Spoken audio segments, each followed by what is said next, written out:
Welcome to Red District the Life. All right. That's a little mishap, but we back. Difficult. No thing.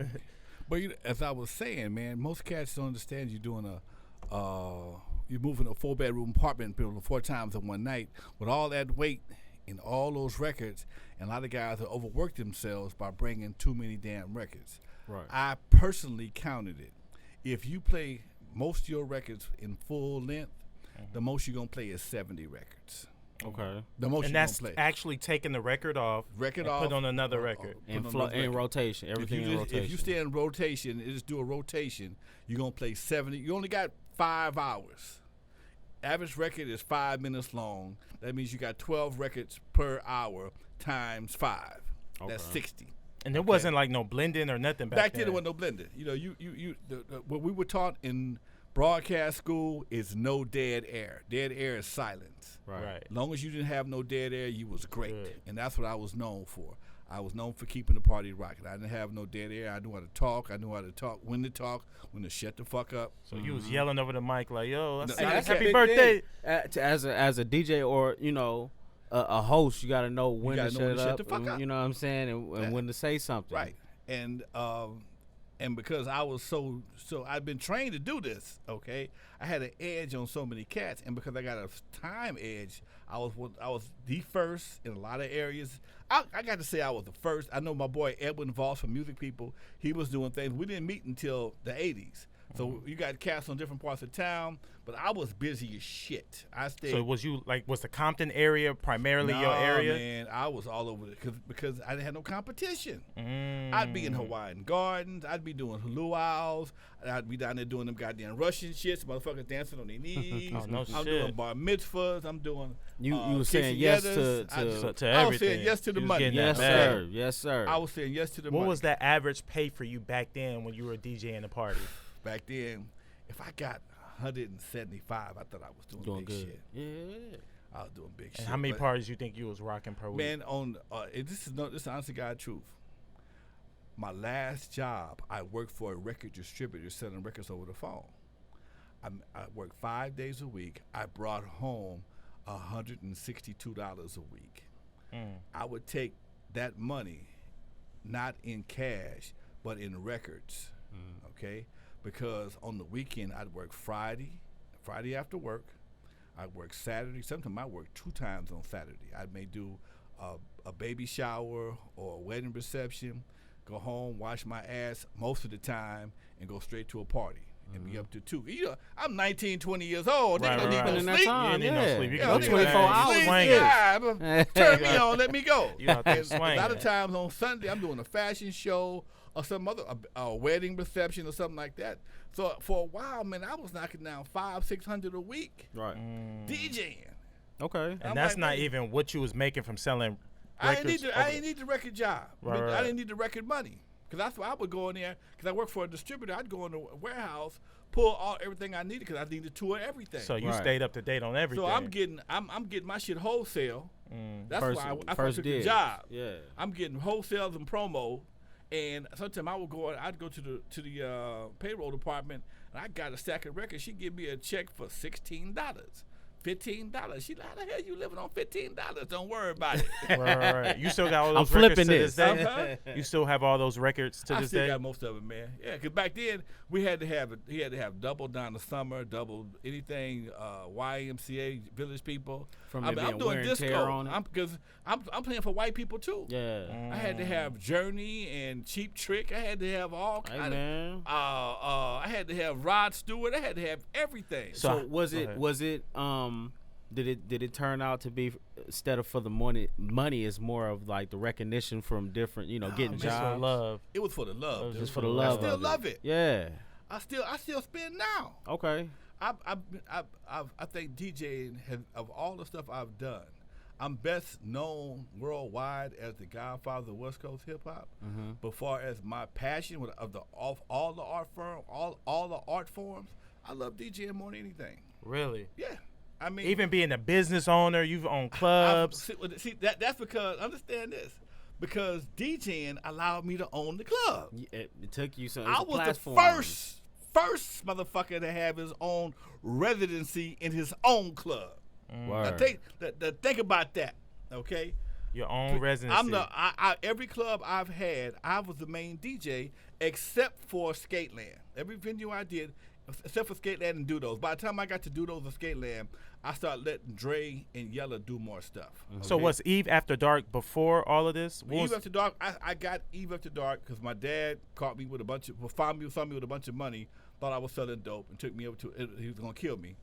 Because I lived in, everybody in my neighborhood sold dope. It was weed at the time. But did he not know you was DJing? He knew I was DJing, but he knew how I grew. The amount of money you were making. My old man, he loaned me the money to buy my first turntables. And I first got my first set of belt drive Sanyo turntables. Pops was an investor. Let me use his credit card. They were $65 a piece.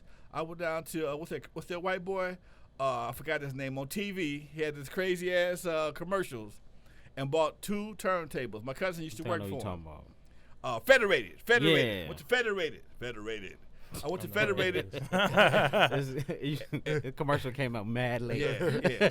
And I bought these 2 turntables, and my old man loaned me his credit card because I only had money for one. He loaned me the money to get the other one, and I was doing my thing. Plus, he helped me get my van because he saw I was doing my thing. And that Vega was just too small. Exactly. It was just you need too to small, write. dude. You need to write By the for time all you that put equipment. What kind of van did you have? I bought a Chevy van, man. I had a burgundy Chevy van. It was perfect because it had carpet in it. I bought it slightly used. It had carpet in it and it had a bed made out of carpet. It was a regular bed. It was a plywood bed, but the whole inside was carpeted. So I could get my freak on during the week. Right. And if I got lucky doing in between sets, I could get my freak on Yeah, again. Okay. Okay. And Like, you can come out to the van real quick. and I left that the was Vega my, at the that crib. Was my office, my motel, Yeah. everything. And that was, for me, that was a hell of a time. And then shortly after that, about 79, I got the Eve After Dark. And I got the Eve After Dark because I was a DJ with a following. Me and Roger started off together at Alpine Village. But because I was the main DJ for Alpine Village, even for Uncle Jam's Army, before it was Uncle Jam's Army, they were Unique Dreams Entertainment. And me and Roger started that together, but I was the only one that had a sound system at that time. So I would do all the sounds for Alpine Village. And then Roger would come in around midnight and do his thing. We'd always fight over who's gonna play Flashlight. That was the hottest song of the time. Don't play Flashlight, man. Hey, fuck you, shit. DJ battles. That right there. So that's part of like the That's DJ part of battles. DJ battles, okay. Wait a minute. He will get mad at you if you played a certain record before he played it. But I heard that even nowadays I've heard that certain DJs, if they come in before the main DJ, that DJ isn't allowed to play certain records. Yeah, Right. That's how they try to cut them off. But at that time, I was the main DJ, okay? But he was the one giving the party. See, He was more like the promoter. He was a promoter, but he was also a DJ. But he knew I was better than him when it came to certain shit. So from 9 to 12, I got to keep these motherfuckers busy. Right. And I could do that, okay? Because I knew enough about reading crowds and understanding people's body language. And as a DJ, that's the key to keeping the party rocking, understanding people's body language. Everybody ain't gonna dance, but somebody gonna be snapping their fingers and talking. Yeah, what's that, nigga? Blah blah blah blah blah. And the girls gonna be doing their little things. So you watch them, and after a while, you build on that. Okay. Right. Most cats don't do that. They teach you. They don't teach you that in broadcast. That's just from experience. Right. So Keeping people engaged. Huh? Keeping people yeah, engaged. Okay. Even So when they not fully even thinking, when they still got talk, they doing some other shit. Yeah, When you still got them. When niggas is eating, you got to shit. Yeah, that's that makes sense. You got it, Chief. Yeah, and nigga still got it. You got a wedding reception. Yeah, nigga, all right. It's the right you song. Know you know they tune in. So by the time they get through eating and belching and shit, you got them. Right. They ready to dance. But if niggas are doing this shit on their phones, and that's the part that the phones kill a party in a minute. Yes, sir. That's how a lot of parties look now. Is everybody be on their Everybody phone? on their phone. I mean, the DJ ain't really rocking it. Yeah. But you can't rock, and this, I'm finna break somebody's heart right now. You can't rock it with today's music, man. I'm sorry. What do you think of today's music? I don't think about it because as a DJ, I can't use it.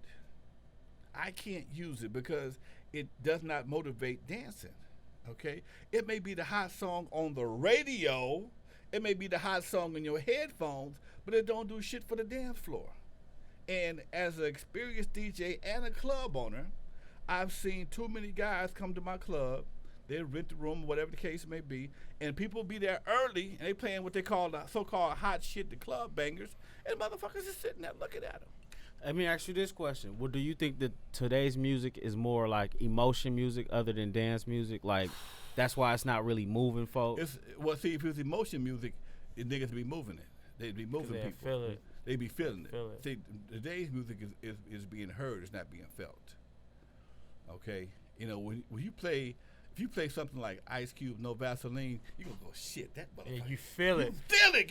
You feel that nigga's, you feel his goddamn passion. Fuck y'all, okay? Yeah. And that makes you get up and dance, okay? Right. Tupac, you feel Tupac.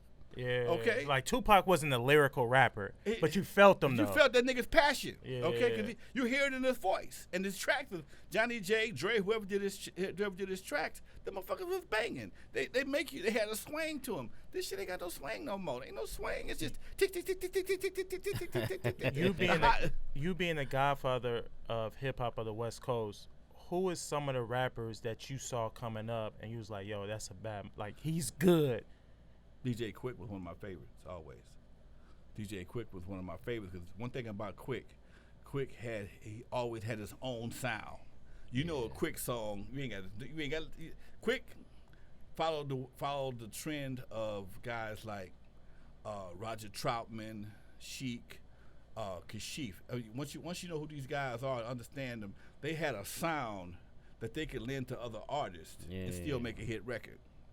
They got that band feel. Even right now, when Quik got the band feel, okay. My uncle plays for him. Okay, yeah. You know. Shout out David Foreman. Okay, he got them bass lines. He gonna have them guitar licks. And it's gonna be, and he go that little thing he used. Because Quik produced too, right? Yeah, that's his thing. He have a dude in there, and he'll just tell him what to do. Man, I've seen him, and it's just inspiring, bro. Right, like. and he can play a little bit. Right. Okay, Dre is great. Don't get me wrong, but when it comes down to a style, understand this. For me, being an old school cat, when I've grown up on guys who had sounds, to develop their own sound that they were able to lend to other people. Quincy Jones had a sound. He could lend it to anybody. Michael Jackson, he didn't give a fuck, okay?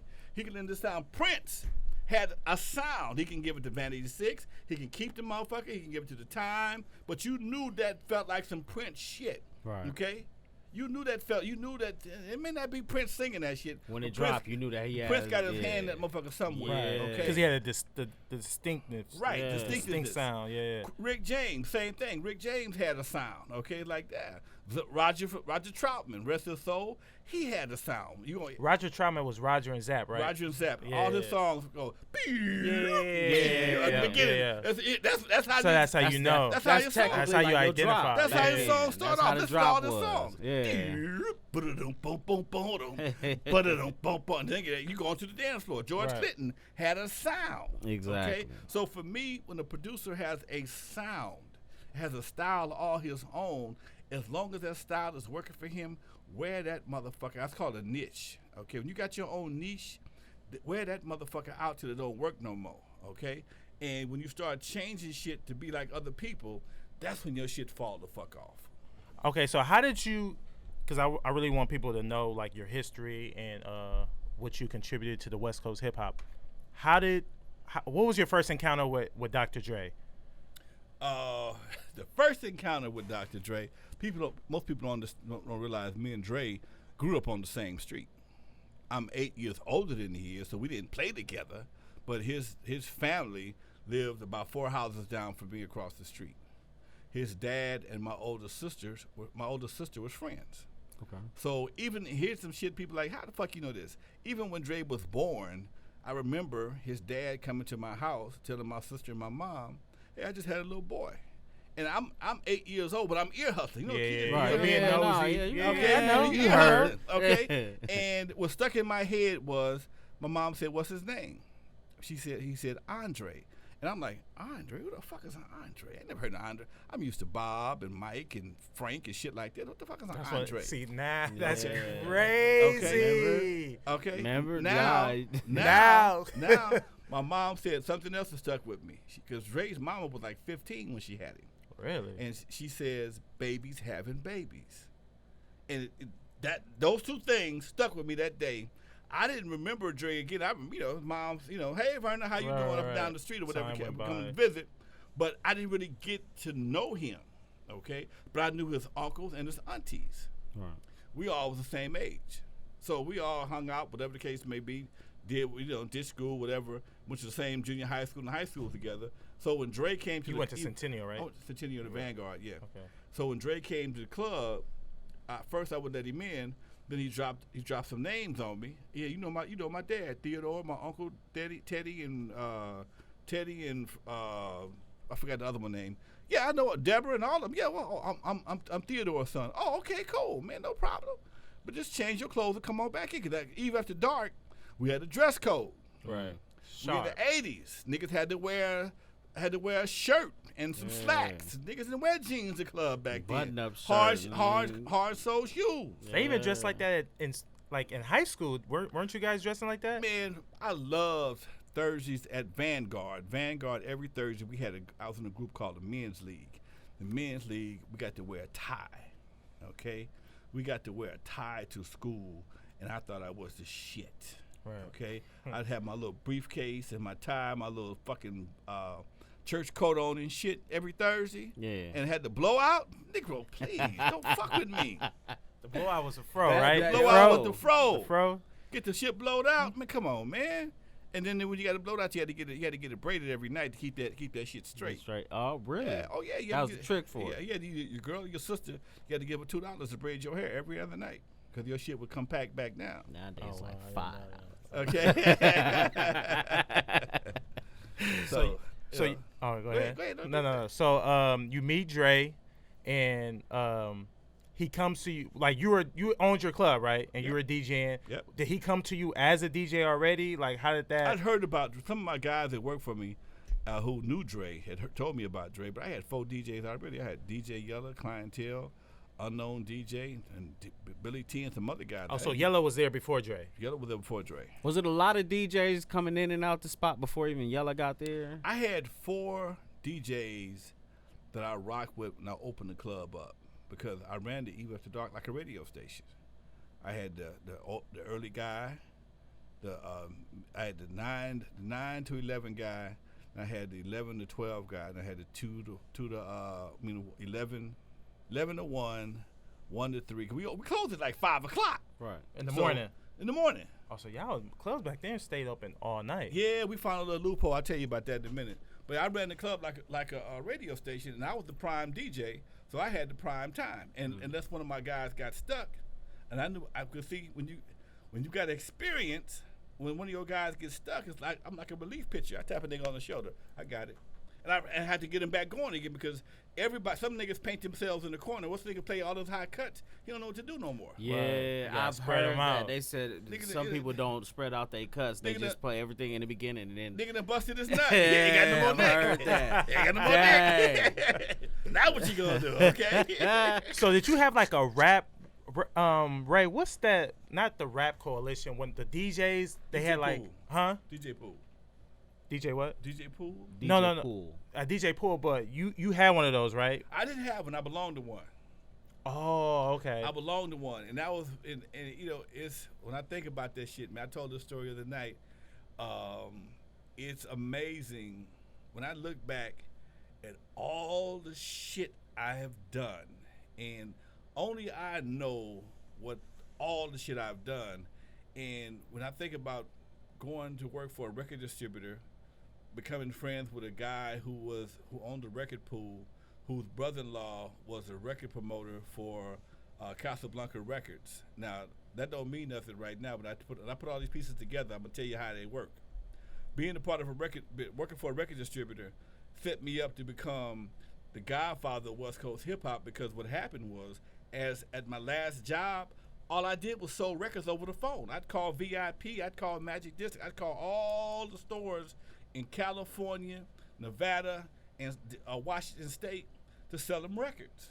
So I had a list of people. All I did was call on the phone all day long.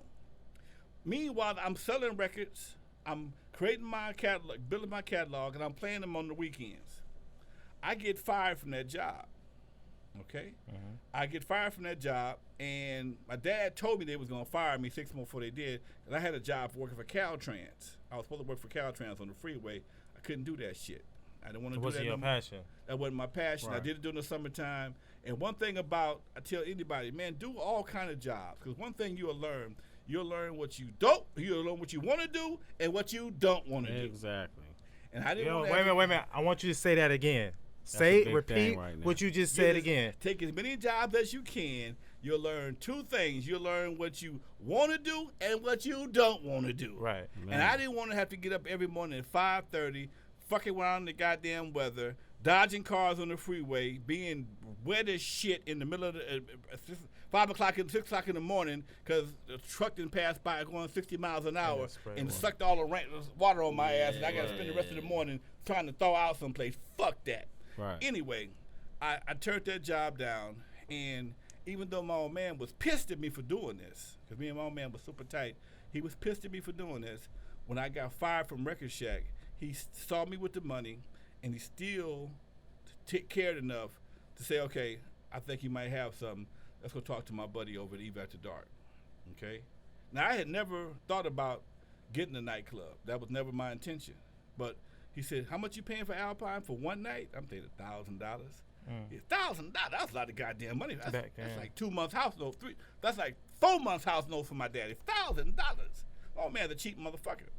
And he doing what? And I told him, he said, oh, man, come on, let's go talk to Jeffy and see what we can do. And I went up to Jeffy, Eve After Dark, 1979. I was 21 years old when I got the club, and these two old dudes poured out some Jack Daniels and cut my fucking deal for me. You know, I'm going to give you a shot, Jeffy. I'm going to give you a shot. But if you fuck me, I'm going to kick your ass. My daddy, he drank too. If he have to kick your ass, I'm going to kick your ass for making him have to kick your ass. Like, God damn! Right. Nigga under pressure. Pressure. Nigga walked in under pressure. Right. I turned 22 a week before I opened the Eve up, June 22nd. June 22nd, 2019 would have made 40 years. Okay. Wow. Okay? But at that time, I had a guy named Billy T. He passed. Sweet Ron, he's gone. DJ Unknown, he been rocking with me since day one. And another guy named Elegant Elston. He works over at KGLH right now. And those were the main, and Dr. Rock. These were the main DJs of Eve After Dark at that time. And wasn't no Dre, wasn't no Yeller. And we got it off the ground. But what made it happen, because it started off slow like everything else. And I kept plugging. We just made enough money to pay the rent, buy some more posters. Pay the rent, buy some more posters. How would you go about promoting it? What was that process like? That was manual fucking labor. Just we got up team. We bought posters. We go down to Kobe poster. We hang up posters all over the city, and then we get up and we buy flyers, go to schools, put flyers in niggas' hands. It was like a 9 to 5. It was like a 9 to 5. We every day after school we put flyers in people's hands. Because it was a teenage club, right? It was a teen club. But it was something unheard of back then. So right. The people have been coming to Alpine Village. They came from Carson and Torrance, and some people came from L.A. But we ain't never had that on this side of town. And this side of town, they never had the best reputation. So to get people over here was a little bit more difficult in the beginning. And we kept plugging, but I belonged to this record pool. And the record pool, one of my buddy who owned the record pool, he also worked for Casablanca Records. And he called me up one day. He said, hey, man, my car's in the shop. Could you take me up to Century City to pick up this week's records? I said, cool, I ain't doing shit. Let's go. Plus, every time we hang out, he got an expense account. So we go to the Black Whale in Marina Del Rey and fuck up $300-400 just eating and bullshitting. Right. So we go Century City. Chilling.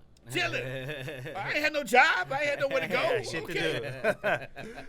We go to Century City and to get the records.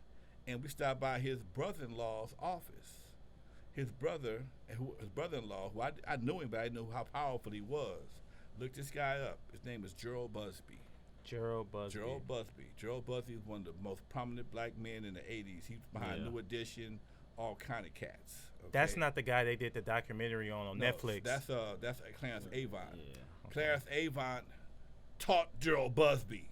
No shit. He was like that when Clarence Avant is the Godfather. These guys were lieutenants and they want some shit done. They trying to get some things happen. They knew Clarence had the hell of a black book at that time, the hell of a Rolodex. Right. Okay, so he can make things happen. But if you have seen the New Edition, the New Edition movie, they talk about him in the New Edition movie. do, okay, Gerald Busby. I heard that name too. Was sitting in his office, and he's sitting there going, "Hey, Lewis is this promotion guy, his brother-in-law, my partner. Hey, man, we got Cameo coming to town next week. I got some gigs for him on, I think, Thursday and Friday. I need something for him for Wednesday night. And this is like Tuesday. It might have been Monday or Tuesday. And you got a club I could take him to? I'm sitting there like a fucking kid, and I'm like, I got a club. He said, "What club you got?" I said, I run. He said, "Lewis said he run Eve After Dark." You know what Jeffy's is? What I didn't know at that time was that Gerald Busby went to Compton High School. Lewis, his brother-in-law, went to Compton High School also, so they were familiar with Jeffy's. So he knew the area. Right. And just like this, he says, "Hey man, you want Cameo?"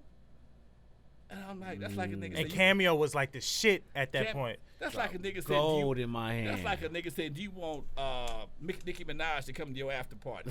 Hell, motherfucking yeah, back then. That She was needs like somewhere to a go. Dude, that's like asking somebody, "You want Drake to come to your birthday party?" Hell yeah. He said, "You got him." No shit. I left there, shot straight back to the pad, fucked the Black Whale, was straight to K-Day, and bought 10-second spots on K-Day. 10 spots on K-Day. And how much was that? How much that ran They you? were $10 a piece. a piece. I spent $100 on advertising. I ain't never done this before. $100. I had to borrow that, okay? And all the spots says, "Tonight at Eve After Dark, Cameo live in person. Check out Cameo tonight at Eve After Dark, Avalon, El Segundo." Them motherfuckers ran every hour, live. It could even. Money talks, baby. It couldn't even get them in the what's called. They had a limo already for them. Yeah. And here's the crazy part. Now, this shit is really. It came full circle a couple of months ago. They sent Cameo, but they didn't send Larry Blackman. They didn't send none of the singers. They sent the horn section. Look at the Cameo album. It's the light blue album. I think it's Shake Your Pants and Shake Your Pants with the cut. You'll see it's like 9 or 10 cats on this album cover. Okay, because back in the day in the 80s, they had big bands. The horn section was a part of the band. Cameo, Brass Construction, Confunction, all these cats traveled with the horn section. Okay, and they just sent the horn section. They didn't send Larry Blackman, Nathan Lieutenant, none of the main cats. But what they did send was what they call flats. Y'all know what flats are? Nah, he probably did. When they made albums, they would take the front cover of the album. They call that a flat. They just give you. It wouldn't give you the open up part. It would just give you a 12 by 12 square, so you can make displays in the store. Yeah. Okay. They called them flats. They gave us a couple of boxes of flats, and we took them flats, put them all over the club. And when the girls came to the club, and we had Cameo sitting in the VIP section, they snatched the flats off the wall and walked over to the guys, looked at them niggas like, "Oh, motherfucker, that is it. Oh, my God, it's still on it." Nigga! Went crazy. The Eve After Dark was on lit. After Cameo. Man. Now, here's the crazy part about that. Because that's the spot where you get somebody key in there. Back then, man. that wasn't heard of. Nobody came to the hood. And you was the first to bring him. I was the first one to bring him to the hood. Who was it you bring to? I was the first one to bring Curtis Blow to the hood. Word. I was the first one to bring Run DMC to the hood. No What? shit. Right here on Avalon. Avalon El Segundo. I got pictures. Of Right all next to this. the gas station. Right next to the gas station. Shut That was the my club. fuck up. When Curtis Blow, and I got Curtis Blow. I got Curtis because Curtis had been to L.A. first. He did something at the Carolina West, but I was the first one to have him in concert. Mm-hmm. And I got Curtis. I called Russell up. And because my boy Lewis works for Arista, they got everybody's phone number. Oh shit. No, you They got everybody's phone number. Okay. Ignore I mean, that. I need Russell Simmons' phone number. All right, I get it for you. So I called Russell. Hey man, I want Curtis Blow to come out and do a party for my club in Los Angeles, and all he had was Christmas wrapping. All he had was he didn't have the breaks yet. The breaks was about to come out. He said, "Cool, because they got a new record coming out. What you need? How much it gonna cost me? I think it cost me like $1,000 To get Curtis Blow, to book him. Yeah, like $1,000, plane tickets in a hotel, and I booked it. And then what happened that day was 2 things happened. One, Eve After Dark was off the chain, and Davey D taught Dr. Dre and DJ Yella how to scratch. Really? We wasn't scratching in L.A. until then, up until that point. Okay. Because Curtis Blow had a record called AJ Scratch. AJ, and we loved it at Eve After Dark. In fact, we loved it so much, that's why we booked him. Because that was a hot-ass record at Eve After Dark. Right. So that record wasn't even his show. You got to play that motherfucker, man. You got to do that in your show. And he did it, and the crowd went crazy.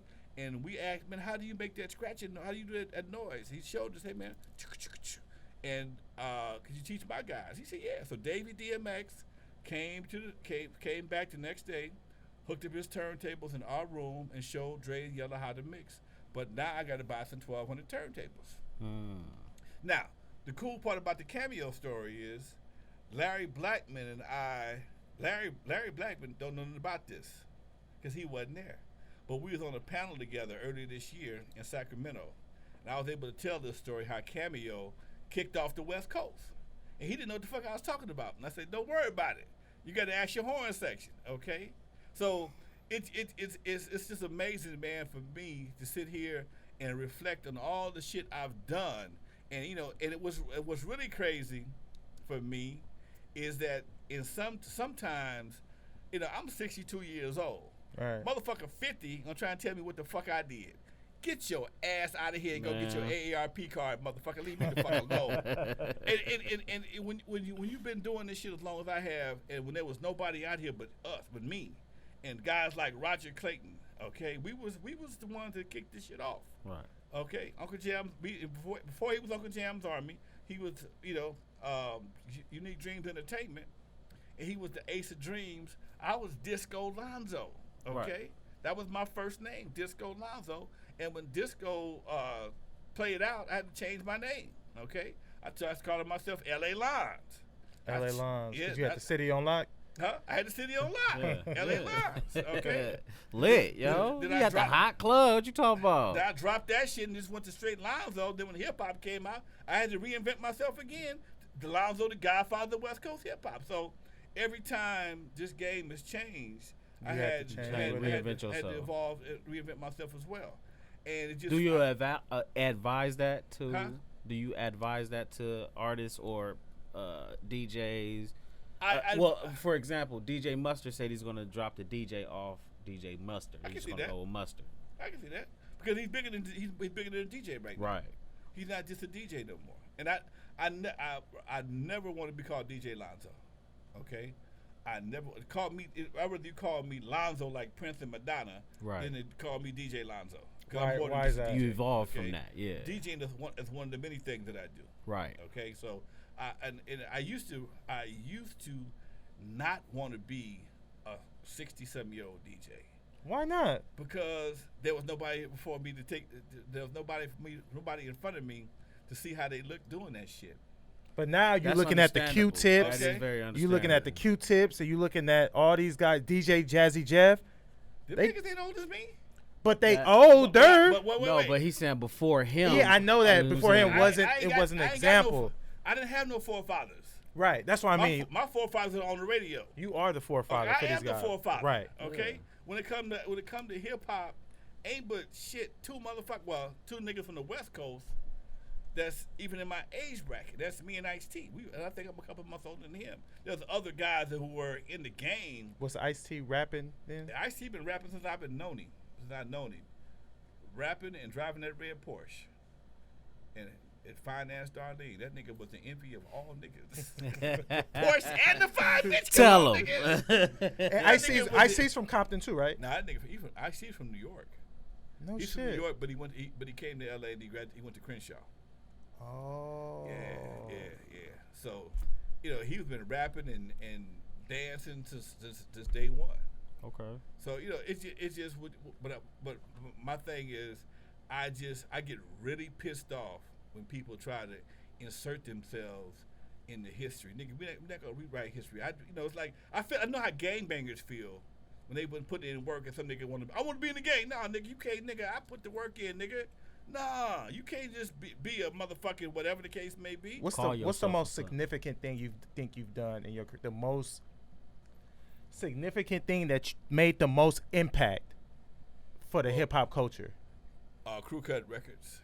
Crew Cut Records? Crew Cut Records was my record label. And from Crew Cut Records, you got Dr. Dre, DJ Yella, you got Ice Cube, you got Miss Chalet. You got all these people come from Crew Cut Records. Come from you. Come from Crew Cut Records. Then you got Compton's Most Wanted. Then you got people that you don't know. Crew Cut Records ran. These were all your artists. This room right here, where we sitting in right now, was depicted in the movie Straight Outta Compton, because right over there is where Eazy did his demo at. Okay? Oh, really? In the room over there. This is the room. This is the same spot. No shit. This is the same spot. I've been here 35 years. So when Eazy did his demo, he was standing over there. He wasn't in nobody else's studio. He brought it into my house because he ran him out of here and sent him into my house where we had a cassette player. And contrary to Straight Outta Compton, the movie, I was the only one that thought the nigga had a shot. Everybody else laughed at him. They was shitting on him. Everybody laughed at him. But you have to understand, because I'm an open-minded cat, and I understand business, I understand music. At that time, one of the hottest records on the radio was Pickin' Boogers by Biz Markie. Now, nigga, if we can get a hit out of Pickin' Boogers, Boys in the Hood can work too. Don't laugh, nigga. Don't laugh. This shit can work. Like the way did Eazy-E come to you like, yo, I want to rap, or was it? Everything Eazy wanted to do, he came to Lonzo first. You think because he trusted you? He knew me. He'd been around me forever. He'd been around me since Eve After Dark days. I met him and Dre on the steps of Eve After Dark at the same time. They was hanging out together. Okay, Eazy and Dre hung at Eve After Dark. They was running together. They run together. And when Dre started hanging around here, Eazy did too. Did you think Dr. Dre was gonna be this billionaire? Never. Dre was not the most responsible cat back in the day.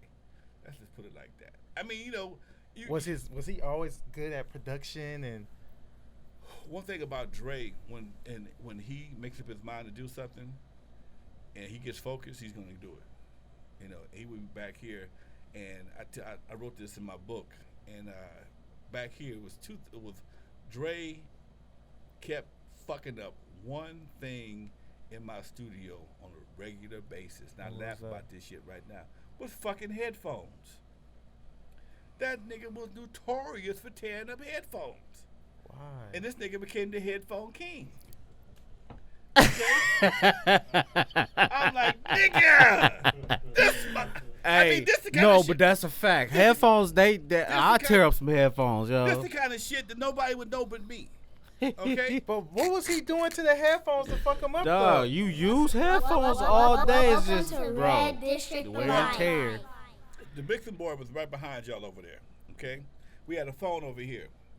Between his various pussy appointments and other shit, he would get used to the headphones being on. He just turn around and walk to answer the phone. And back then, we don't have detachable cords. So when he pulled that motherfucker, something gonna break. Yeah. Then you only got one side. Brand new set of headphones, only one side work. That tugging on it on. And when I heard he had the deal for the headphones, I had to laugh. Okay. Nigga. And he had they detached. Can I get and detachable cords. They detachable. Okay. And the detachable cords. Don't they got Bluetooth ones too? See, he came up on the deal. I'm not mad at him, but nigga, can I get a set of headphones? After all the headphones he ran through up in his motherfucker, right? Just count out the number head he gives. Just send me a couple boxes. Send me a couple boxes of headphones, man. Goddamn. all the headphones you told from my goddamn studio, okay? And so these are small idiosyncrasies that only I know. Right. Okay? And it's just I have to laugh at that shit because the nigga that tore up the most headphones it's like become the headphone king. Did you see Cube being this legendary rapper and evolving into an actor? Did you see that in Cube? I can't say. Let me tell you something about Lonzo. Lonzo is a straight shooter. My ability to recall the past to the best of my ability and be as truthful as possible is my claim to fame. I don't want to ever know, although niggas will try to challenge you. I don't want nobody to say a nigga full of shit. I didn't know. I got to keep it 100, okay? Because I'm old school. Unlike a lot of motherfuckers, I wasn't trying to make history. I ain't know nobody was gonna do shit. We was just trying to get some pussy and make some money. In that order. Get some pussy and make some money. Yeah. If we got some pussy, we didn't need no money. That was the concept, okay? That's a lot of the concept now. These Jerry curls, nigga, and these shiny suits. We're going to get laid tonight. Okay? We got some money, cool. Okay? So when people ask about the potential of various people, it's real hard to tell you your 15-year-old, because I met QB was 14 or 15 years old. Yeah, he was young. He was very young. I had to go to court to get his contract approved by a lawyer before I could sign him to Crew Cut Records. Him, Jinx, and KD, they were all going to Washington. I think they might have been maybe 9th or 10th grade. I'm not really sure, okay? But Cube was always trying to create new stuff. That's one thing I can say about it. He was always trying to show me something. But I'm trying to get in the studio. I'm trying to do this. I'm trying to do that. And sometimes I didn't have time to pay him attention, okay? And I didn't have the time. Sometimes you got that one kid that, that's very talented because you're trying to pay the bills. You don't really have time to hone in on that. You can't really hone in on like that. And Cube was that guy. He was just one of them cats. He was cool, never gave me a problem. In fact, nobody really gave me no problems back in the day. I was a big dog, and everybody respected my house. I had Crips and Bloods here the whole 9 yards. And but when it came to him, he was always more responsible. Cube was always responsible. Even at a young age, he was always responsible. Yeah. Dre wasn't always responsible. So. If we had a magic ball, crystal ball here, maybe I could tell a lie, but I can't tell no lie. Oh, they were going, and I listen to interviews right now. Certain people just claim all this fantastic history. I'm like, how in the fuck you gonna say some shit like that? Nobody don't know none of this shit, man. We don't know how long we gonna live, Doc. How the fuck you gonna tell me you knew about this and right here? And I remember when I saw Jerry Eller's interview, when I met Eazy, I thought I met John Lennon. Bullshit. How was he receptive to Eazy? Hell no. Because you're the one who set the meeting up, correct? I set the meeting up. I was the go-between. And he wasn't. He wasn't fucking with Eazy. He wasn't fucking with Eazy. I had to call in a favor with Jerry to get him to fuck with Eazy. Oh, shit. Eazy owed me some money because when Dre got him out of jail, their deal was Eazy was going to produce some tracks for his new label. Ruthless. It wasn't even Ruthless yet. Eazy wasn't going to be the artist. He had another artist that was going to be the artist. He had some guys named HBO and a solo artist named Rendezvous. This shit happened in my house, man. This shit happened in my patio. I mean, this is this real the shit. core right here. This the core. This was the mecca of everything. That's crazy. If you came to my house back in the 80s, you see D Barnes, you see Rose, you see Pooh, you see Coolio without the braids, you see a young ass Warren G, you see Eazy-E with no money. Oh, so Warren G and all of them was all of them would be here, dude. I'm telling you. Damn. They was 12, 13 years old. Because Warren would hang out with Dre. He would bring him with him. Oh, yeah, because they're stepbrothers. They're stepbrothers. Yeah, okay. Toddy T would be in this motherfucker. I mean, all kinds of people have been in my house. I didn't know they was in my house. I know some niggas got out of jail. Hey, niggas looking crazy in the motherfucker. Lonzo, you sitting there saying mouth? No, nigga, I moved, motherfucker. Nah, I ain't over there no more. No, nigga, I ain't fucking with y'all. Hey. That's crazy. Don't even go ring their doorbell. That's some new people at that door. District Alive. So, between the club And that's why I tell people, it's not just about Dr. Dre, not just about NWA when it comes to me. Before they made their debut, there was a whole lot of motherfuckers running through here. You see, everybody came through here because I had the club and a house. I wasn't even 30 years old yet. I bought this house when I was 28. Okay, so man, you've been here for a long time. I've been there for 37 years, man. And I bought this house from Johnny Otis. Check Johnny Otis's resume. And I bought this house. It pretty much was the same way it is right now. I didn't build under this shit. This shit was already here. Y'all remember the movie with Back to the Future with Michael J. Fox? Mm-hmm. Johnny Otis was a big time producer back in the 50s and 60s, and he had a lot of music in that movie, and it went like quadruple platinum. And he boned out. He just built the studio, and he boned out, and he bought him a mansion up in Altadena. Etta James lived right around the corner. If you go around the corner, so it's a house here, a house in the curve, house on the corner, Etta James's house. When you seen Cadillac Records, she says, he loved me, he bought me a house. The house is right there on the corner. Word. Oh, shit. Okay? I do remember that.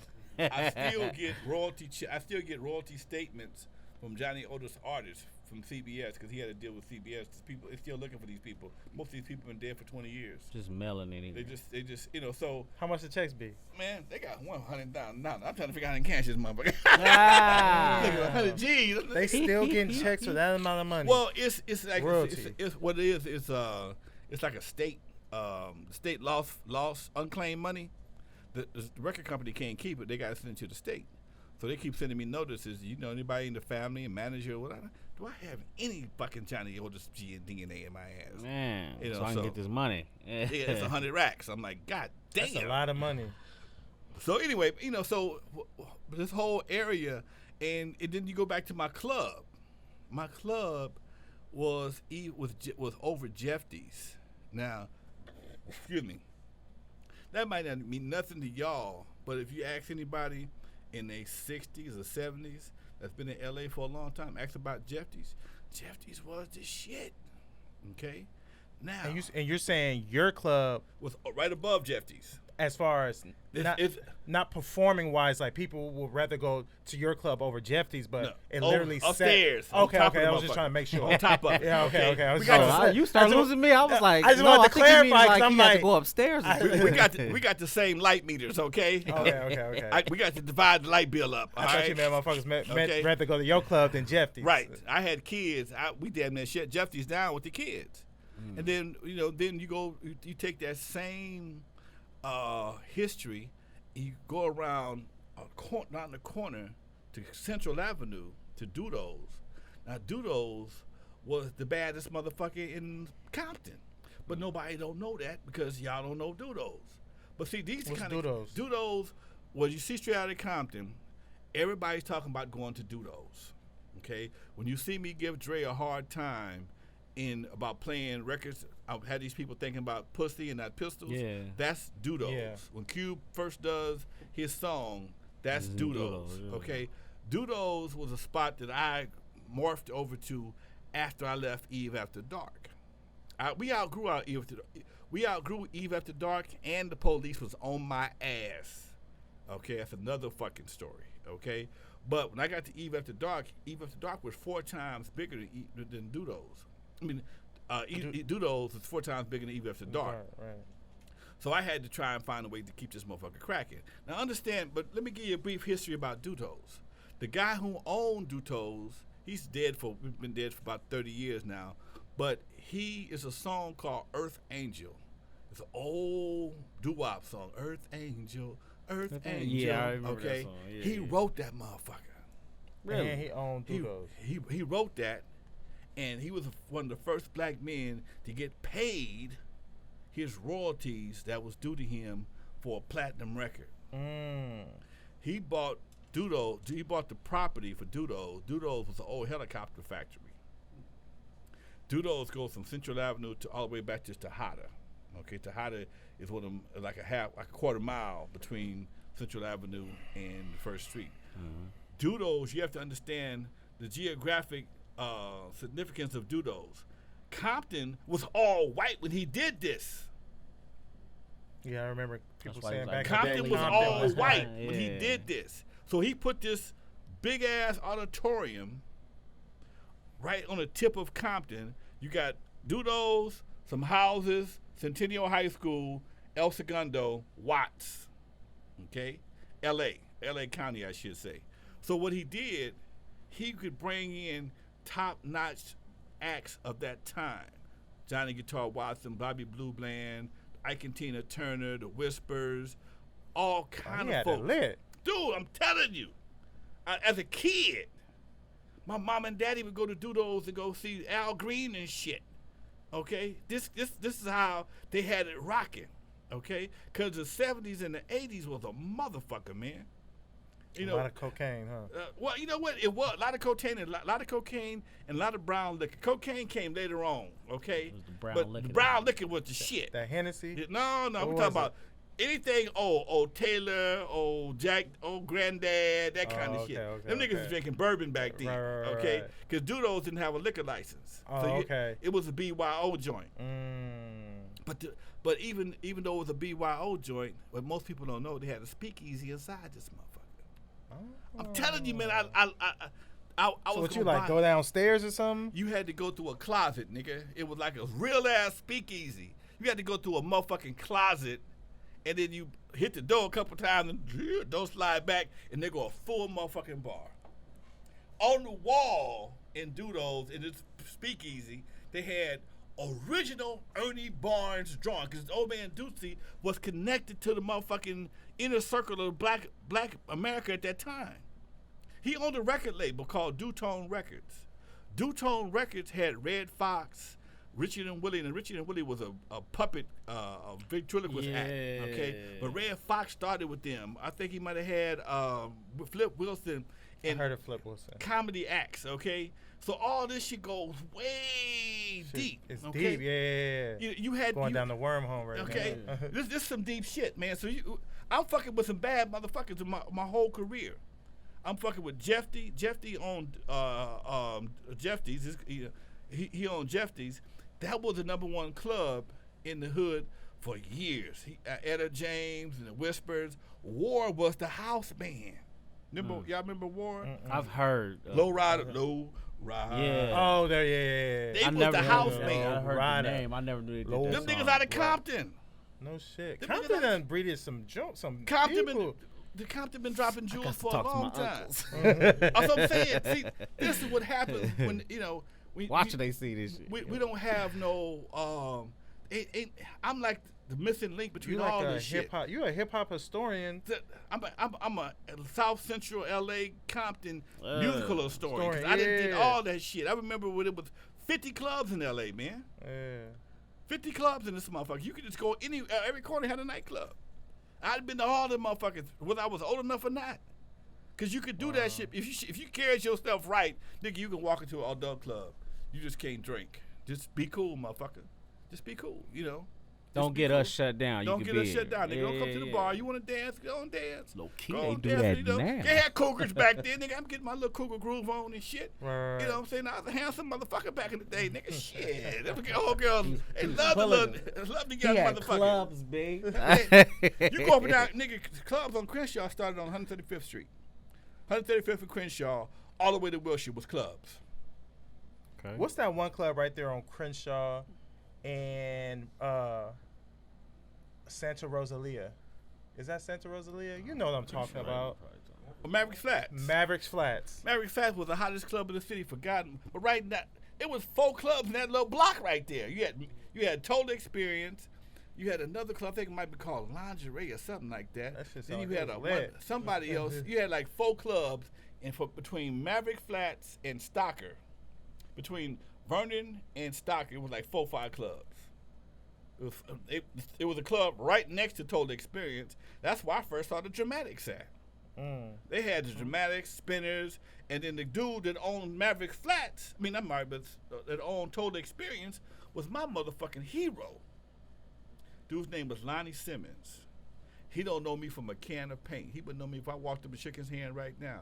But just by watching this dude inspired me to make your move. To make my fucking move. Because this dude, I remember I was standing in line going to see the Dramatics. He pulled up in front of the club in a white Rolls Royce, clean as a motherfucker. Clean as a motherfucker. Got it, walked in the club. Everybody was, hey, Mr. Simmons, blah, blah, blah. How you doing, Lonnie? He walked in the club, and then they started playing his music from his group, the Gap Band, over the motherfucking PA system. I said, Total Experience Records. Okay? Nigga, I saw this. I mean, this is the kind of shit I come from. Yeah, you see what I'm saying? This is my motivation. And that nigga, that's why I tell motherfuckers. He was outside, y'all. He was out. I'm in line. I'm just, look at this dude, man. He got the Rolls Royce, got this fine motherfucker with him. He walks up in this club and they start playing his shit. How old were you at the time? I must have been about 18. I hadn't got to Eat After Dark yet. I might have been about 18. He was DJing. I was DJing. But I wasn't DJing that night. I had to go see the Dramatics. Yeah. Okay? And when I tell people, man, people don't understand how when you in the public, you out in the limelight, motherfuckers is watching you that you don't know that's looking. Motherfuckers are watching that you don't even know that's looking. Okay, Lonnie Simmons don't know me, but he inspired me to fire up my own, get my own club, get my own record label, because that nigga did it, I could do it. Yeah. He did it, I could do it. That's how Nipsey inspired us. See what I'm saying? And that's the part that people don't understand. So, but on the same token, that shit goes both ways. That shit works two different ways. And today's artists, here we go. I'm finna get deep on y'all. Finna piss some people off. Some people gonna go, oh shit. I have a problem with some of the artists in their pursuit of success because based on their personal history, they give the illusion that everybody may have to follow the same path that they did. Okay? Now, I ain't got no personal problem with Cardi B. But me and the young lady was having a debate. I love me some Cardi B, but I said, shit, I ain't no big Cardi B fan.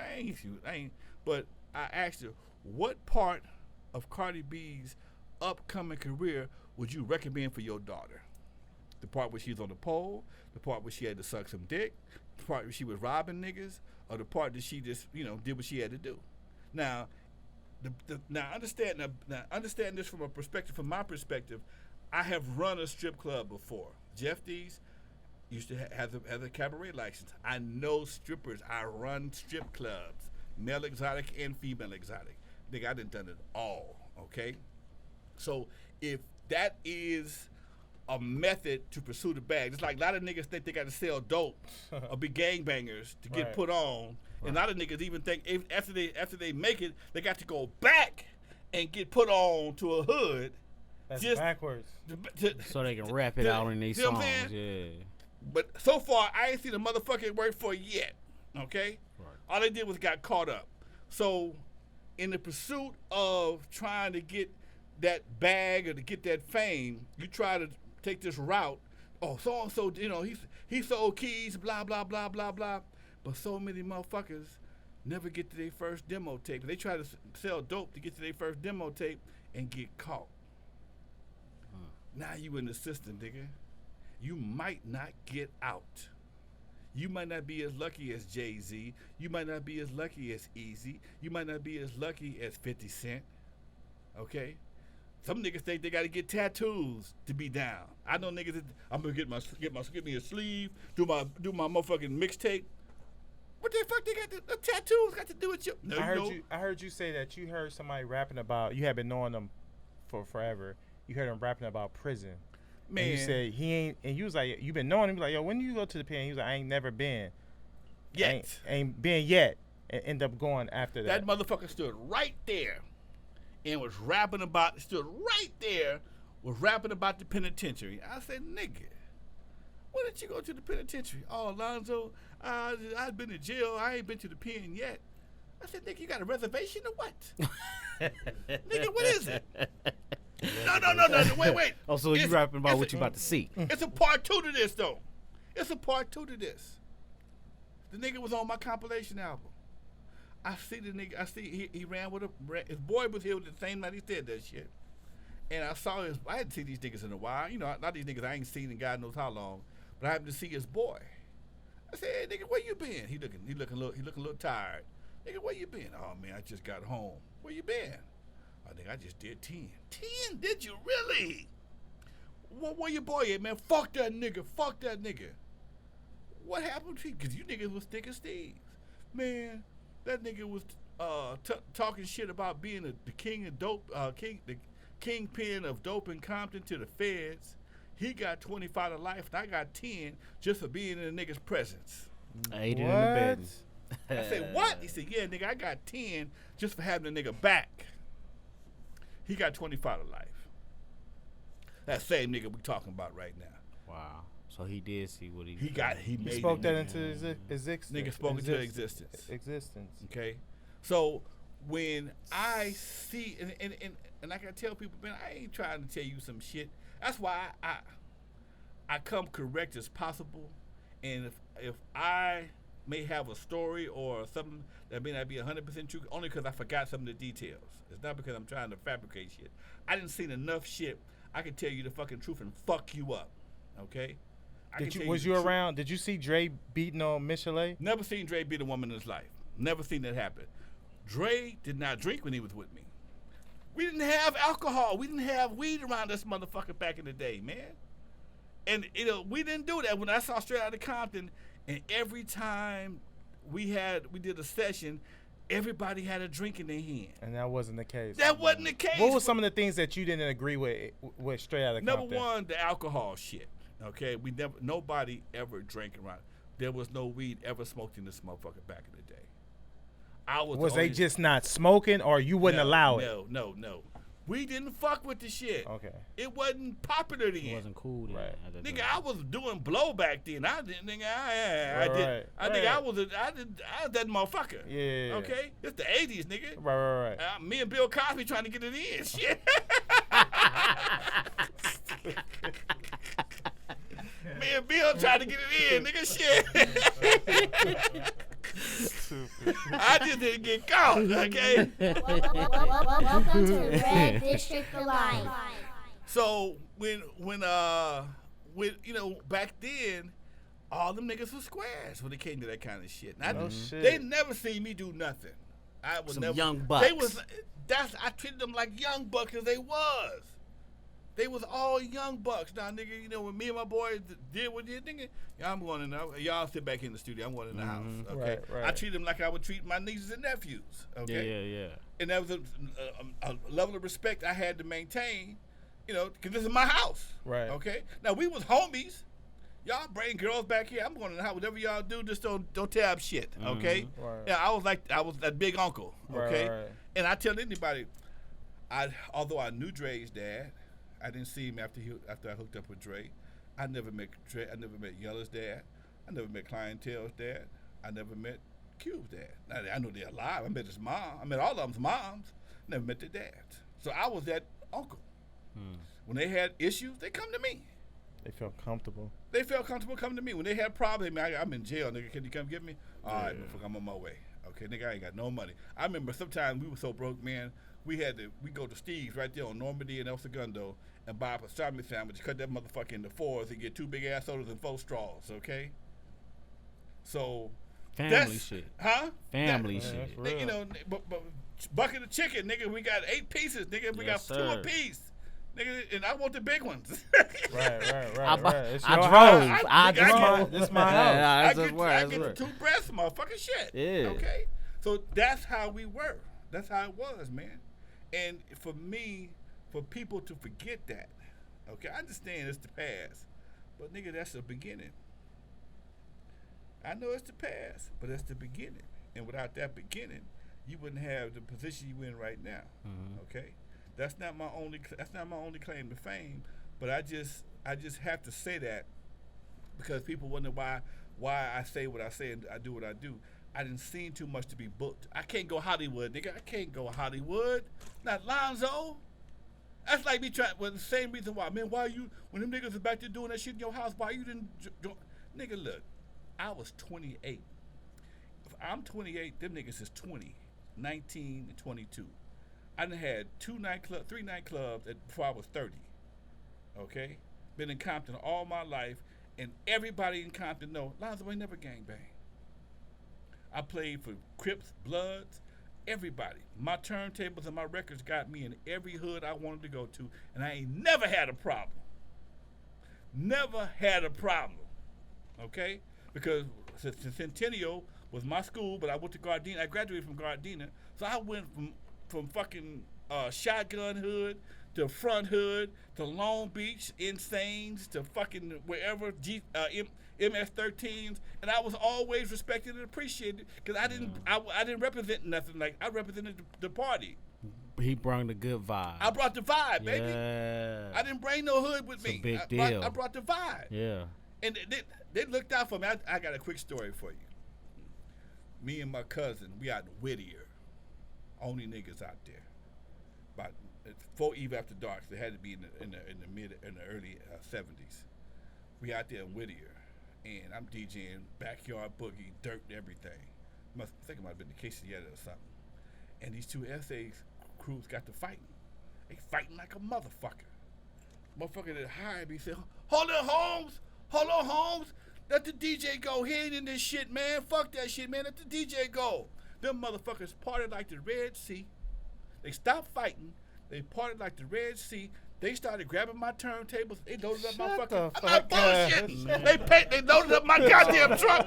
The motherfuckers loaded up my truck. I believe every bit of that. Motherfuckers loaded up my truck. Stop fighting. The motherfuckers stopped fighting, loaded up my truck, gave me my money, and before I got to the driveway, they was back at it again. Yeah, I can see the motherfuckers in my rearview mirror fighting like a motherfucker. Ain't no bullshit, man. That's some Respect real the shit. DJ. Yeah, yo, yo. respect. I was just about to say I'm that. telling you, man. I ain't was do just nothing about but to bring the say. vibes. Y'all want to mess Y'all up the wanna vibes? fight? Let Yeah, I me was go. just about to say, Yeah. you gotta Them respect the motherfuckers DJ. called a timeout on a motherfucking gang fight. Hey. Niggas, tweet. Hold on, niggas. DJ gotta go. Foul, nigga. DJ, load the truck up. Hold on, man. Hold on. And both sides, not just one side. Both sides. Nigga, fuck, you know. Hold on, I'm gonna fuck this nigga up, man. Fuck this SA, man. I'm gonna fuck him up. All right, here you go, man. Go on. Do your thing, Lonzo. Sorry, man. Gave me all my money. What's the most memorable party you rocked? First one that come to mind. First memorable when you was like, yo, that shit right there. Century Plaza Hotel, 1977. That shit must have been fire if you remember. Century back Plaza, then. Century Plaza Hotel. A couple of things happened that night. Come up a little bit lower. Century Plaza Hotel. First of all, it was my first time playing Century City, and when a nigga from Compton get to Century City, he swear to God he did some big shit. Now this night, the promoters didn't hire my sound system. They just hired me. My system was too small for this motherfucker right here. So they hired some white boys to bring in like 6 BGWs, big ass racket shit, and the white boys tested this shit, and they left. Once that shit was running, they left. They had about 700-800 motherfuckers here At the party. At the party, okay. Party was cracking. Right. The dance floor was in a pit. I'm up on the stage, but the dance floor is down low. So I'm looking over everybody. I'm like a god. Okay, I got a picture of me at this party. Okay, and this motherfucker was rocking. And me and these promoters have been having problems, but I had to do this party right here because this part of my resume. Yeah. And I charged them $100 just to bring me and my records. These niggas been getting me for $150 with a whole truckload full of shit. So to get $100 just to DJ, nigga, you out your mind. But I knew these motherfuckers were gonna try and fuck me. I knew they was gonna try and fuck me. So what I did, my younger brother, he was like 6'2", 6'3", always been a big kid. He was my backup. So at 12 o'clock, go get my money, man. They said they're gonna pay you after the set. No, they not. Fuck you. Fuck you. That ain't gonna happen. Come on, nigga. muscle. I seen this show before. I seen this movie before. I know how this motherfucker gonna end, okay? Yeah. So I say, sitting back again, go tell me to get my money, man. So they came back with no money. Now, these motherfuckers don't know a screwdriver from a motherfucking butter knife. Okay, so I found the kill switch. I hit the system. Party was niggas was in it. Okay, Grooving. all of a sudden the sound system go off, and motherfucker looking at me. I threw my hands. I don't know what's going on. I don't know. This ain't my shit. I'm talking. I don't know. So I sent my brother back again. I said my brother said he can probably fix it if he get paid. So he gave me my money. I turned that shit back up. Back in. Yay! Party back on. The Money clean- talks. the What did clean I say? finesse, Money the talks, clean bitch. finesse. The party back on, right? And here's the crazy part. Party on. I'm paid. I done rocked my shit. They are gonna punish me by having my boy Roger from Uncle Jam's Army come in and finish the set. The set, I acted a fool at 12 o'clock. We ain't got but an hour left. Right. Okay. So they gonna tell Roger go DJ. So Roger brought his ass up there. He started DJing. I don't know if he ever got paid enough, but I didn't give a fuck because now I'm getting my Got groove you. on like everybody Yeah, else. right, right. Money in your pocket. I got my money in my pocket, and man, that to me that was like one of the piece de resistance when it came to sets, because all my experience from the floor to the business came together at one time. I knew these niggas were gonna try. I Yeah. knew Felt them. it. You felt it. Yeah. They was gonna fuck me if I'd have waited till 1:30. Cause see, at 1:30 DJs, at 1:30 you have no power. All your power is gone. If you fucking with a shady motherfucker, you finna get fucked.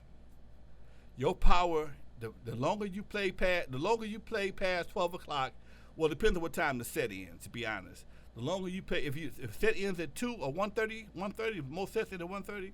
The closer you play to 1 o'clock, the more power goes to the promoter. Really? Yeah, because the closer it gets to the end, he can think anybody that motherfucking finish the end off. He got you for free. If you ain't got your money, he got That's you. why some of them like to be paid up front. Niggas want to get paid up front. And see, They don't and want the that best back. and a good promoter will pay you when your system come on. Mm-hmm. Soon as your system come on, nigga, your money, man. Because what your job is to play music. Your job ain't to promote. And a lot of niggas want you to take the loss. And that's what me and these guys got into it about. Because when they was winning, they never gave me a bonus. But when they lost, they wanted me to take a loss. Mm-hmm. Man, I know we promised you 150. Can we give you 120, 125? And nigga, ain't nobody in this motherfucker but me. Okay, nigga, give me my money. But now, nigga, y'all hit a lick. Can I? Oh man, we ain't got it. Oh, you can't get it. See, nah, nigga, we going back to business. Okay, you only gotta fuck me once. And when I started doing that, because after that, the nigga had a couple of losses back to back.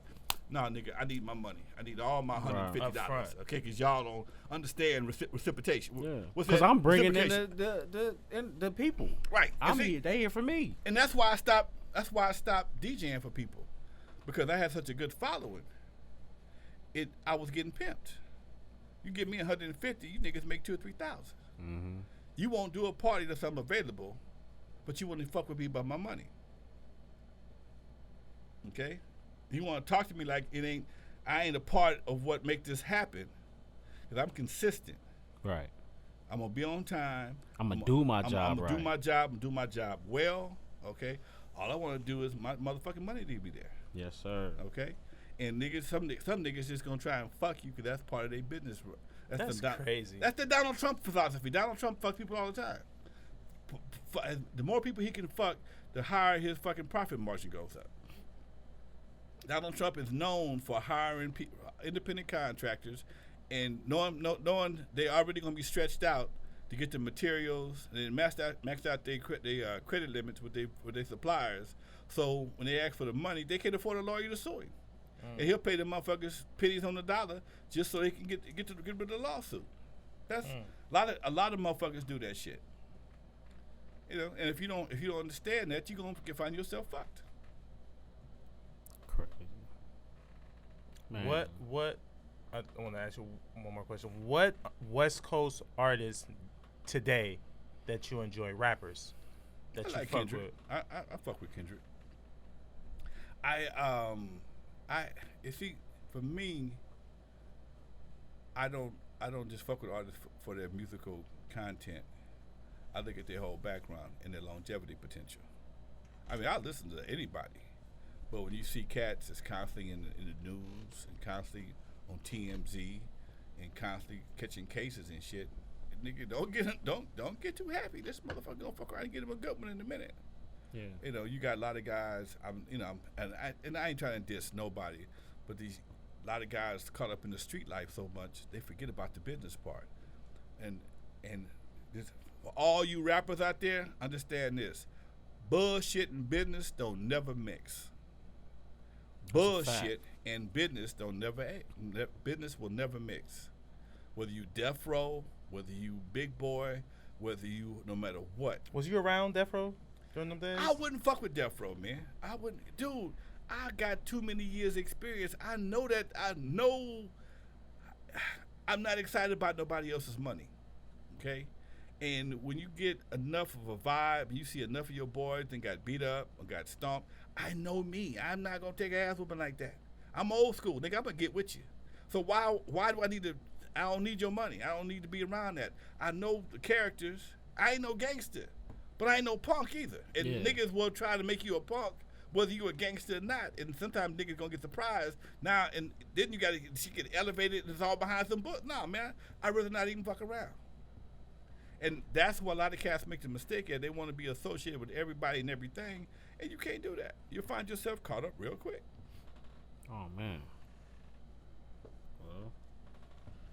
Anything you want to ask, BZ? Nah, man. Lonzo, man, this has been awesome, brother. The history behind and a little bit more of a story because, you know, Straight Outta Compton only gives you so much. But, you know, real people want to know deeper parts of, you know, key components to some people's success.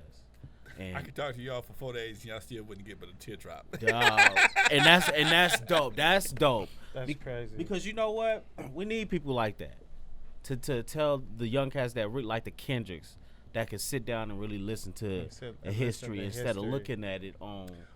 Tell the real deal. Yeah, because you gave us some dog.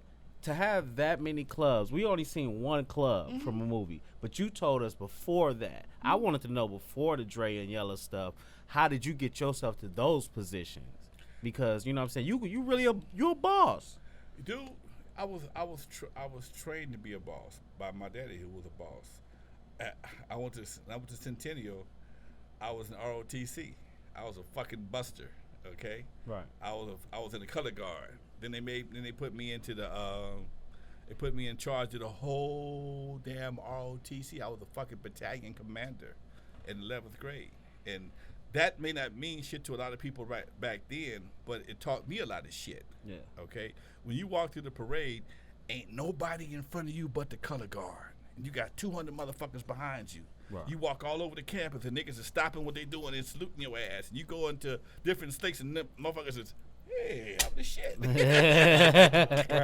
I had at Centennial High School because ROTC allowed people to avoid gym. Okay. Nobody wanted to dress for gym in high school. Yeah. So if you had ROTC, you can supplement gym.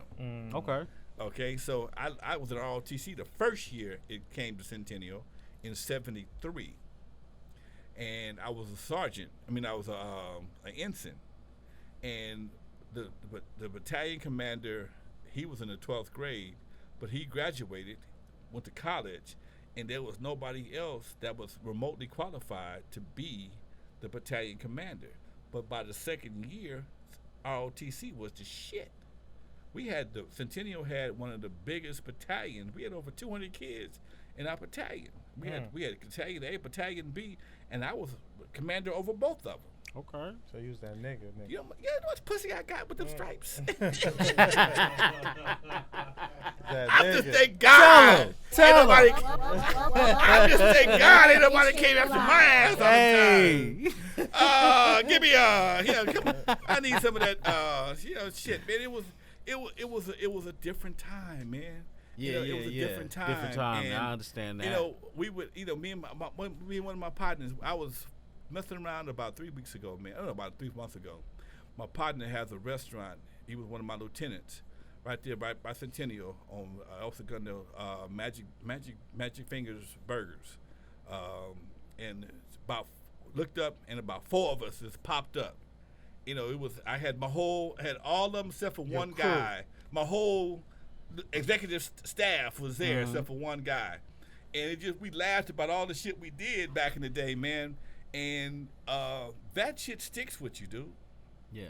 When you learn leadership and know how to talk to people, how to treat people, Yes, that sir. shit sticks with you. That's a big thing. Learning how to treat people. And when you got 200 people you have to answer to, even if you're 14, 16, 17 years old, you kind of learn people's attitudes and how to work with people. And that's something I've always been good at. I've always been able to not really figure people out, but just get an idea of how to handle this person, or how to interact with this person. Because some people walk up to you mad. They ain't mad at you. They just mad at something else. But they'll take it out on you if you let them. And then if you don't know how to respond to that, you see I ain't done nothing. Yeah. While you're mad, then you realize it ain't me. So you handle them a different way, and Right. then they'll appreciate you for You that. can't take that shit personal. Yeah. You can't take it personal, but that's the problem we have today. Everything is personal. Everything is personal, and everything is a death sentence. Man, that's the biggest bullshit known to man. I saw a motherfucker there on Sad. Facebook. Some girls was fighting, and this nigga shot the girl, man. What? I saw it on Facebook today before y'all came. Yeah, I was saying. Some girls was fighting, and this nigga, they showed the nigga go and pull the gun out, cock the motherfucker, go back and pop, pop, pop, pop. Hit this girl like 4 times, man.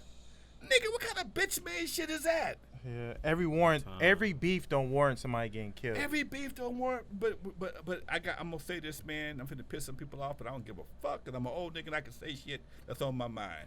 Niggas gotta stop making records about killing niggas. I don't give a fuck. No, that's a fact. Niggas gotta that's a stop fact. making records about killing niggas. We the Yeah. only motherfuckers that make records about killing each other. Yeah, that's And true. do it to a funky ass beat. Yeah. Ain't a motherfucker yet made a record that wasn't talking about killing another black man, but for some reason nobody don't pay that no attention, and you wonder why black men getting killed, why the police don't respect you. Nigga, you don't respect yourself. Right. Yeah. That's like somebody's house is nasty, and they want you to clean up you can't put your dirty ass, walk your dirty ass shoes in my house. Your house is nasty, the motherfucker. What difference do it make? Yeah. You want me to respect your nasty ass house, but you don't respect the motherfucker. Get my socks dirty. Okay? Your house is and this is the part that we have to understand. It ain't nobody's job to clean up our house but us. Yes, sir. It's our job to clean up our houses, okay? It ain't the Jews' responsibility. It ain't the police responsibility. As long as you want to keep killing each other, we gonna keep burying you motherfuckers and locking the rest of you niggas up, okay? And that's just how it go. It ain't It's nothing business for personal. them. It's business. Yeah. It's business. For They them. their job is their job is not to stop killing each other. Their job is to pick up the pieces and lock up the motherfuckers who did the shit and bury the other motherfucker. Mm-hmm. And your job is what? To keep the shit going on. Producing and Keep- more and keep- keep it having it Keep happen. everybody. Yeah. So they can keep making- Our ignorance is job security to a lot of motherfuckers, man. Yes, sir. Our Dang. ignorance is job security. Dang. You know, to motherfuckers in the penitentiary. The Yes, niggas it that's why they is. build these prisons. They, understand this. In the past 3 weeks, they done found 20 tons of cocaine on one ship, and another 20 some more I heard about large that. ass shit. Joint. Ain't a nigga got nothing to do with none of this shit. JP Morgan ship had 20 tons of cocaine on the motherfucker. Where was it You going? can't get 20 tons of cocaine and no white people don't know what the fuck is going on. But understand this. Once that shit leaves the ship, it's going to go someplace that's probably white owned. It's going to get distributed for the most part by some more white people. And then going to get to the niggas. The police going to be chasing the niggas down. But wait. There's more. The niggas that get the money from selling the cocaine going to get the money to the Koreans at the swap meet to buy the nigga cool shit. So the only people going to make money on the shit is the Koreans, because they're going to take their money from the swap meet and go take it to Wilshire and buy and build up buy all that land. Yeah. And they ain't sold an ounce of nothing. And it's been that way since the 80s. A friend of mine told me just the other day. They were like, wow, we're getting a lot of Asians, a lot of Koreans out here. And you know what? She said, oh, wow. Because a lot of black people moving out here. And and they know where there's blacks, there's money. So they know if they move, because all the blacks are moving out of the hood, because the swap meets are starting to go down. The swap meets are starting to go down, and then those that are going down are being occupied by a lot of Latinos. Yes. Okay. Yeah. And for the most part, they do business with each other, but Latinos gonna come and take over. Okay. Mexican Plaza is popping. Okay. And we not talking. I hate to sound racist, but this is a means of identification. It ain't about being racist, but this is fucking real. Yeah. And you call it what you want to call it, but you can't you can't do it no other way. Okay. You got Gonzalez versus Chong versus motherfucking Williams. Okay. Yeah. If Gonzalez see Chong selling some shit, Gonzalez gonna sell it his goddamn self. Niggas like Pro Club. You can't buy a Pro Club nothing from a nigga nowhere. Okay. Yo, I never really. Okay. That's a fact. You can't find niggas love Pro Club. Niggas love Pro Club. You can't buy a Pro Club from niggas love Hennessy. Go try and give a nigga some money for some Hennessy. Niggas love chicken. You can't give a nigga no money for no chicken. I went to KFC. You nigga ain't no. Okay. That's real. Okay. Welcome to Red Niggas District love Live. chicken.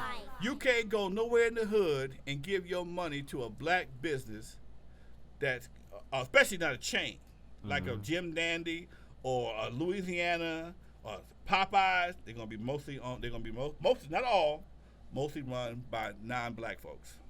Liquor stores, most of your liquor stores are non-black folks. That's a fact. I remember when the liquor stores were predominantly black folks. I remember when the liquor stores were predominantly black folks. So you start asking, there was a time like There was that? a time, Like, once upon a time, because I don't see long ago in the 70s, after the Watch Riot, the Jews moved out because used to be a time where all that stuff was owned by the Jewish community. Yeah. And there was none but Jews in And Compton. after the Watch Riot, a lot of Jews moved out. They was like, we ain't Just fucking like the white folks moved out of Compton. We're not fucking with you, niggas. You niggas get mad too quick, okay? And then the Koreans came in and they got this bulletproof. They made bulletproof glass. Yeah. All the shit of value was behind the bulletproof glass. Then you can have all the diapers you want. You won't get this Hennessy back here, motherfucker. I remember seeing my corner store go from not having glass to having glass, and it was a Hispanic dude at the door at security, and it was an Asian dude behind the counter. Not I fucking do with you, remember niggas. I do remember that. And that's been the game for the last longest. But because this younger generation don't know no different, they don't know no better. Okay, I remember when you can go party in Compton and go party and watch the same night. I did it many a times. Not now. Okay. I remember walking through Compton. I had a girlfriend lived on Long Beach Boulevard. I'd walk from Alameda to Long Beach Boulevard through hoods. Never had a problem. Can't do it no more. It's a long walk. I remember every Friday Friday or Saturday night there was a dance at one of the parks in Compton. The Gonzalez, Looters, one of them had a dance. And we would walk to the motherfuckers and walk home after the dance. Dance be over by 10:30, 11 o'clock. We walk home. 4 or 5 niggas. Walk home. Nobody's business. Wasn't shit. Yeah. We get dressed, put on our biscuits, shine the motherfuckers up, crease the fuck out our Levi's, do a little blowout on your hair, put your golf cap on, and start walking. It cost you about 50 cents to get in the dance. 50 cents. But 50 nowadays, You got on your medallion, You had too? to borrow that quarter though, nigga. Yeah, that nigga. nowadays that shit had to ain't borrow the happening. You only be holding a quarter? I'm speaking of quarters. I gotta tell y'all this stupid ass story.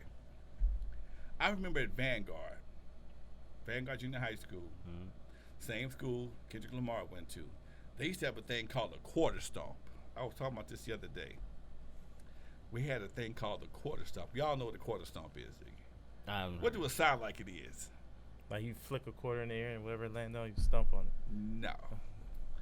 Niggas would throw a quarter on the ground, and the object of the quarter was to pick the motherfucker up. But every nigga around is whooping on your ass. Okay? That was our fun, okay? Wait a minute, what? So Niggas you would gotta throw a fight before whoever. Nigga trying to throw the quarter out, throw the quarter on the ground, and somebody trying to pick it up, but if you go down, niggas is tagging your ass. And I never forget one of my partners. We was all in the thing. It was a quarter stomp, and quarter go down, and homeboy gonna try and pick the quarter up, and one of my other partners, man, this nigga was buffed as buffed as fuck. Slept him. He hit this nigga in the mouth. This nigga's 2 front teeth hit the lockers like a pair of dikes. Click, click, click, click, click. Oh. And his whole mouth looked like a fucking vampire. And we laughed about that shit. Like, we all 60-something now. But them niggas, we all still partners right to this day, though. Right. But nowadays, somebody had to die. I wouldn't fuck with none of you niggas. I just want y'all to know that. I mean, It's You just mean them off amazing. of a quarter. I mean, niggas who got niggas 2 front teeth hit lockers like dice. First of all, new niggas can't have lockers no more. The new niggas, that's why they have to have backpacks.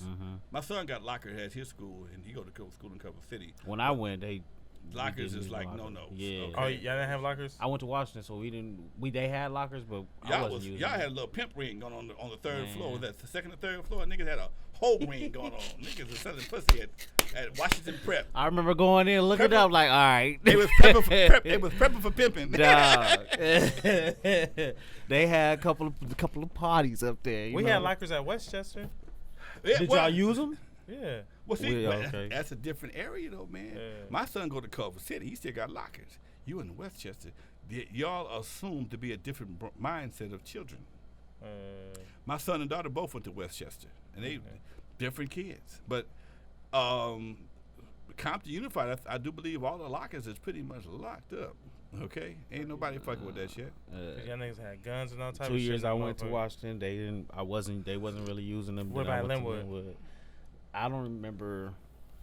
No, Linwood was new, so they had You went lockers, to but I New didn't use Linwood. them. Yeah. Okay, yeah. I ended up going there for my last 2 years. Okay. So, but I never used a locker then either. I guess my generation, I was used to backpacks See? by that time. So I wish I would carry a book. hey, it ain't that fun. Nigga, no, wait. Welcome to Red District That Alive. heavy Back weight in on the your day, shoulders. nigga had to do his homework and be done with it. Okay. Yeah. Out. You know, if you got caught with a book, nigga, you really was a punk. Hey, and then y'all used to walk to school with books, right? Yeah, but nigga, no. The whole idea was to get through at homeroom. Do your homework in homeroom. Put it in a locker Okay. and go. And go and leave that shit in the locker. Yeah, You might have your little PG folder or something like that, the little folder, whatever. Ball that motherfucker up because you don't want anybody to see you carry a book. Okay. I thought that was the gangsters that usually did it. Yeah. It was always the that. gangsters that had the balled up joint. Yeah, the balled up shit. You know what I'm saying? It might be a can of beer in that motherfucker too. Ain't no telling. Hey.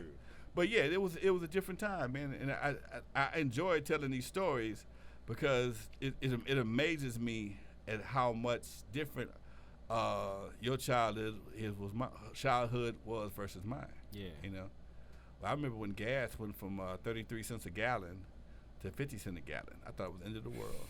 Now look. It's the end Niggas of the paying world $5 a gallon. Damn near I gotta go $5. get gas now. It's the end of the world. It was when I first started driving. It was 29 cents a gallon. I swear to God. Man, wish You we can go to the store and give. I take my mama's Cadillac to the store and get $2 worth of gas, and I would steal a quarter, and she could tell it. That Now- notch She could tell I know that I notch had got- cut her a quarter short. Okay, But she now, could tell by the gauge I could cut her a quarter You short. should play quarter stuff with her, dude. You put all that gas in my car, like I tell you. Because $2 to get you damn near half a tank. Yeah. Okay, that's like 10 gallons of gas. And the man. caddy, man. In the caddy, that's 10 gallons. and that's the gas tank in the back. You load up, put the gas in the back. Lower the license plate. lower the license plate. Yeah. I know that caddy was eating up gas. Like, Yeah, but we didn't give a shit. My dad Gas cut lines on the weekends. okay. Okay, on the weekends that was my job. I cut lines with my dad. In fact, I used to cut the line next door to my house, across the street, and I cut my own line when I was a kid. Oddly enough, but my dad would go to the gas station and in the morning fill up all the lawnmowers, 5-gallon can, and the lawnmower, all that for $6, and be bitching the whole time. $6, goddamn. And now I bet you he probably, if he was getting gas now, Nigga, that'd be $40. I ran out of gas. I got a Cadillac in my garage. I ran out of gas in the Cadillac, but 5 gallons cost me $20. Fuck my head up. Damn. But I wasn't used to that shit. Every week. $40 now. What else y'all got, man? Y'all need some more. Hey of this? man, I think we got I want to over an hour, Get y'all man. history overload on this shit right Nah, here. we got a lot to We work got a with, man. lot, Appreciate We your appreciate time, you, man. Lonzo, man. Really Real do. talk. No problem, man. Coming No through, problem. man. It's your boy D Moss. It's Easy. episode. What is it? 46. We got Lonzo the legend. Man, Appreciate y'all, man. I hope y'all enjoyed this show. Much love, folks. Hey, y'all, check me out on my. I have my Yeah, own go YouTube ahead, go channel, ahead, man. plug it. Do your thing. Check my YouTube channel out, Lonzo Williams. If you want to connect with me, all you gotta do is break out your phone, in the recipient dial 424-363-8141. Down at the bottom, type my name in, Lonzo, Lonzo, and I'll hook up with you. I'll have your information. I'll invite you, put you on my email list. I'm redoing my website right now, so I'm gonna do a whole lot more stuff in the next few months on my website. So I'm trying to get to 1,000 mark, baby. Help me out, folks. You get it. Episode 46. We out. Welcome to Red District Alive.